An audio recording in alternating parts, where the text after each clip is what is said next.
If you think Irish food is just a plate of plain boiled potatoes, you're about to discover a world of slow simmered magic and clever kitchen chemistry. Today, we're looking at 10 iconic Irish foods you absolutely have to try before you die. We start with the heavyweight champion, Irish stew.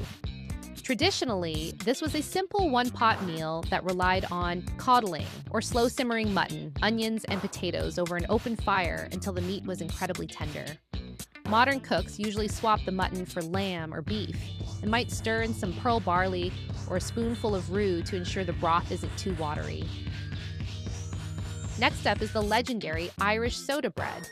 This is the ultimate quick bread because it skips the yeast entirely, relying instead on a chemical reaction between bicarbonate of soda and the acid in buttermilk to create those famous air pockets and a tangy flavor. You just mix the flour, salt, soda, and buttermilk into a soft dough, and before it hits the oven, you must score a deep X across the top. While some say it's to help the thick bread cook through, folklore insists it's to let the devil out or ward off evil while it bakes. For the potato lovers, we have the dynamic duo, Colcannon and Champ. To make these, you start by boiling floury potatoes until they're soft, and then mashing them with a generous amount of butter and milk.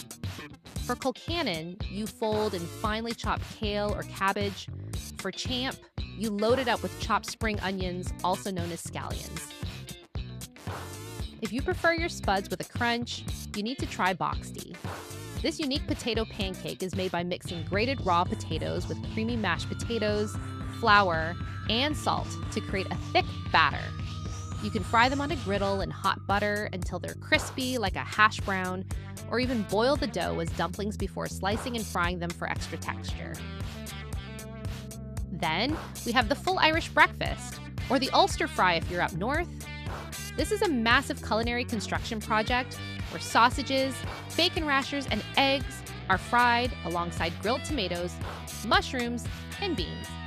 In the north, they specifically include potato farls, which are quadrants of potato bread dough that are shallow fried on the griddle until golden. Enjoying the tasty tour so far? Please hit that like button and subscribe for more foodie adventures. You can't talk about an Irish fry-up without mentioning black and white pudding. These are sweat and grain-based sausages made with oatmeal or barley.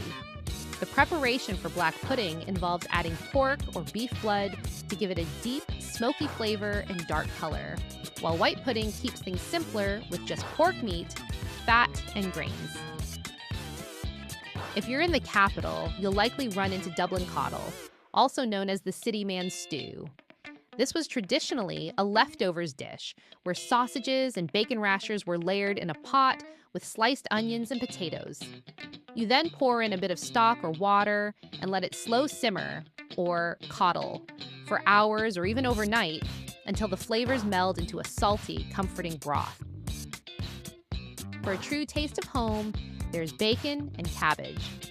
Unlike the American corned beef version, the traditional Irish method involves taking a salted pork joint, usually from the shoulder or back, and soaking it overnight to remove excess salt.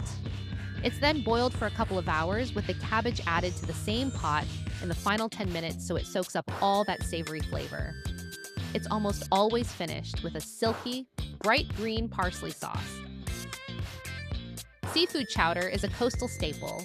It starts with a base of cream, milk, and sometimes a splash of wine, which is then loaded with sautéed leeks and potatoes.